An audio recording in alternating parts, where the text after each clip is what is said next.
반갑습니다. 저는 한림대학교 호흡기내과 최하영입니다. 이번 강의에서는 결핵에 대해서 좀 알아보고 싶은데요.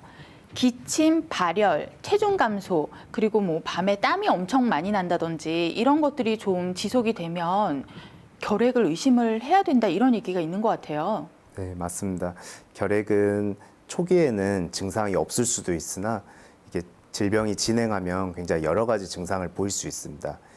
폐결핵에서 가장 흔한 증상은 기침 증상이고, 그리고 질병이 진행하다 보면 발열이라든지 식은땀 같은 여러 가지 증상이 있을 수 있습니다. 그리고 이 결핵균이 증식하면서 우리 몸속에 여러 영양분을 소모하면 이제 환자분께서는 피곤하기도 하고 입맛이 저하되면서 체중이 감소하기도 합니다. 그래서 2주에서 3주 이상 기침 등 호흡기 증상이 어떤 뚜렷한 원인 없이 지속이 되면 그때는 결핵을 의심하고 흉부 X선 등의 검사를 받아보시는 것이 좋습니다.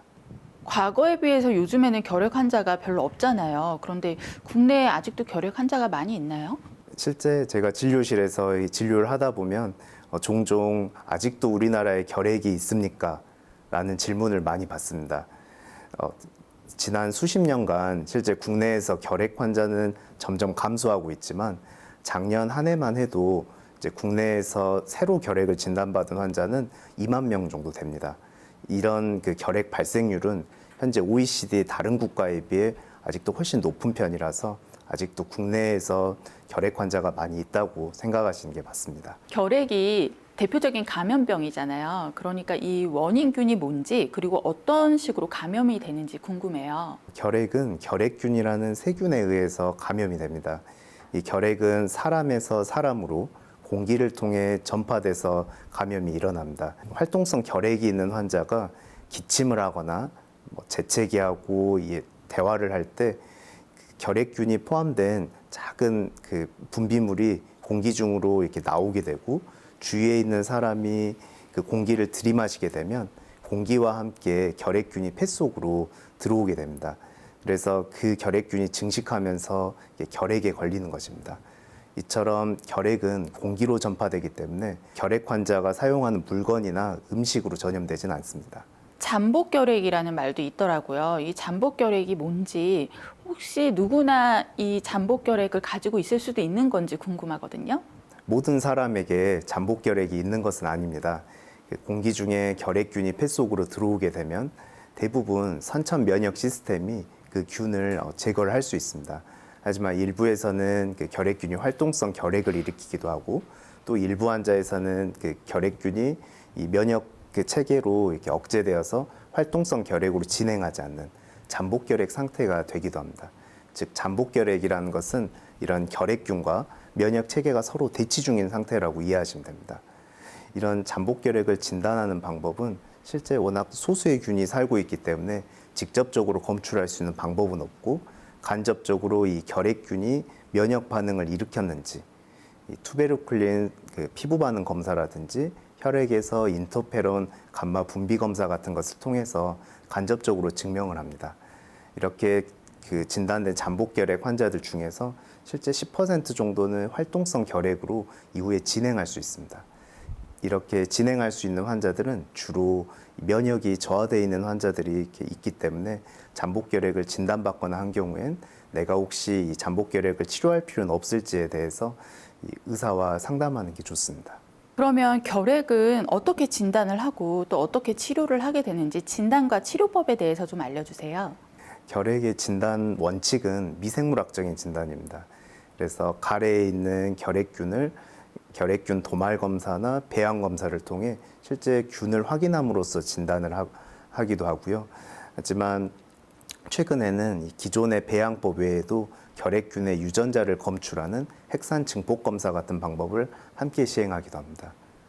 이처럼 결핵이 진단이 되고 나면 여러 가지 약제를 병합하여서 6개월 이상 장기간 치료를 하게 됩니다. 하지만 이 과정은 굉장히 어렵기 때문에 환자와 의사가 잘 협력을 해야 성공적으로 결핵 치료를 완료할 수 있습니다. 보통 영화나 이런 데 보면 기침을 막 하다가 피가 나는 경우 있잖아요. 그게 결핵인가요? 피가 나는 것이 모두 결핵이지는 않은데요.